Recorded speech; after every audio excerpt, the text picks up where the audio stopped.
Alright, so this cord always fall right in front of the thing. So that's the parking lot on the corner of Harwood. This is Harwood right here. So it's actually on Harwood, but that's Newtown right there at the stop sign. I'm going to go out and take a left, and then I'm going to take an immediate right back onto Neshoba Road.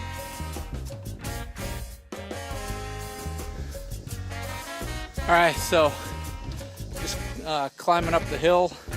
That's the orchard over there. I'm on Neshoba Road, and this is the camp down there. We're not going down there.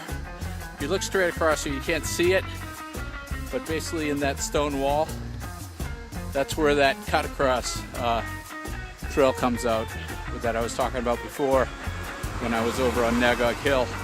If you went straight there, it comes out right there. It goes behind the orchard. Like I said, it's pretty technical. What we're going to do is we're going to go up here, and we're not going to turn on Buttonwood. We're going to turn on the next one, which is, I don't know, something with a C. I can't read it from here, but it's a dirt road. We're going to go down the end of that, and that's where the trailhead is to get over to the other trails.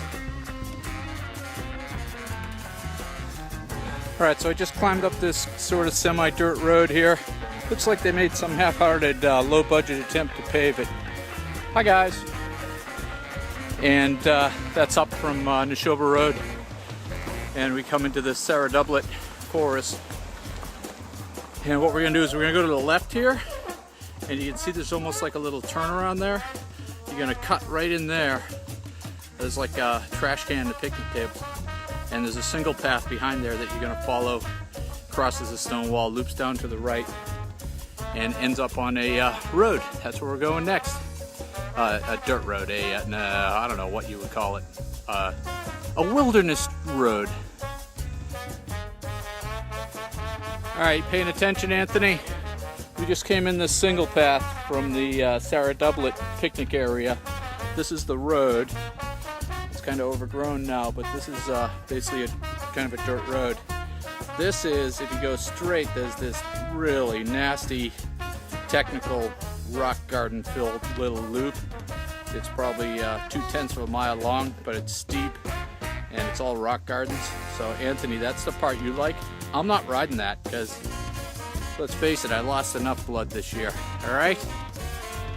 I'm gonna go straight this way, and there's a little bit of a runway, maybe a quarter mile, and there's a turn at the top of that quarter mile, which is a beautiful, beautiful ridge trail that goes back over to Nagog Hill Road, and that's where I'm going. I'm taking a left on that ridge trail as we get to the top of the next hill. If you go over the hill and go straight down, Anthony, that's where it pops out over in Acton, and you can ride those trails behind the horse farm over by the Nagog Reservoir and the golf course, and they go all the way over to Route 27 over in Acton. There's a whole spiderwork of trails in there, some nice technical stuff. Alright, but I'm not going to do that today. That's the Acton version. This is the Littleton exploration today. So we're going to go left and head back out over to Nagog Hill.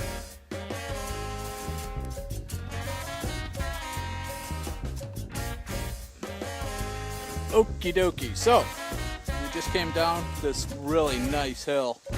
That's a white knuckle hill right there. Some good intermediate riding. Good for me. And this is the parking area over on Nagog Hill. There's Nagog Pond over there in the distance. And what I'm going to do is I'm going to climb back up Nagog Hill to the four-way up to the orchard. I'm going to go right down Neshoba. And then the next parking area on the left, about a half a mile on the bottom of the hill, I'm going to cut back in over there. And that's going to head me back towards Pickard Lane, and we'll have closed this loop. There's my finger! Alright, so that's this is Neshoba Road, and if we go over there, that's where like Scupper Jacks used to be. Nagog Pond is over there. But there's this parking area right here, and we have closed the loop back to the Cobb Memorial Footpath. So I'm going to follow this. This is a really kind of an awful single path that heads over back to Pickard Lane, where I started. I'm going to keep going the way I went originally, but instead of going left up to the meadow in the AT&T Tower, I'm going to go right out to Shaker Lane, and I'm going to hop onto Shaker Lane. I'm going to get onto 2A. I'm going to go west on 2A, and these are all just little quarter-mile hops onto the roads.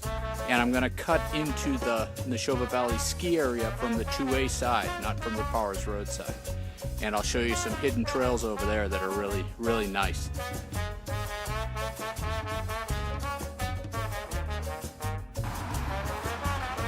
Alright, I just climbed up this hill on 119, worst part of this loop. You can see the snow tubing sign. This is the 119 entrance to the ski area. And so, that's it over there, the entrance. This is a big field. That snow tubing over there on the other side of those trees is where the top of the snow tubing hill is. And you see this farm road here? I'm going to follow this through the field over. See where that gap in the field is over there, where the tree dips down? That's a gap in the tree line. I'm going to cut through that gap, take a hard right, and there's a cool old road that goes down the hill into the ski area. Old farm road. So depending on how much wind damage there's been and whether they've cleared it or not, it can be sketchy, but it's really cool. And it comes out over in Witch's Woods, which is the bottom part of the ski area. And I'll pedal around the ski area and take some shots as well. So yeah, this is all private property, by the way. So and nobody's giving me a hard time yet. I think they may be building something here though, so this may not exist if you're watching this in the future. All right, so we popped out in sort of the maintenance yard of the ski area back here. That's the trail I just popped out of. That hill is a blast. It's like it's basically as steep as the ski hill, but it's in the woods. And they've done some improvement on it. It's been bulldozed and some sand has been put down, so they must be going to build something up there. So you'll see a lot of trails going off, major like roads going off to the left. Those don't go anywhere. They just peter out in a pond. In a swamp over there, so this is the only trail that goes anywhere. So this one comes out here. There's the tubing hill is to the right. You go out to that shed and go right on that road. That's the tubing hill. The tubing hill is actually a pretty good place to train for hills because it's steep enough but not too steep. It's probably a couple 100 feet tall. So it's a good leg workout. If you go to the left on that road, over there, you're going to get over to the main Neshoba restaurant and volleyball place and ski hills.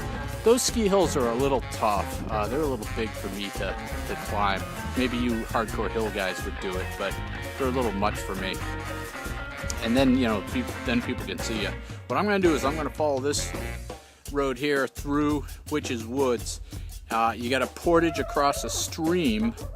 And then I'm going to take a right on an old, I think it's a rail bed, and that's going to bring me over to Powers Road, where I'm going to cross Powers Road and get into the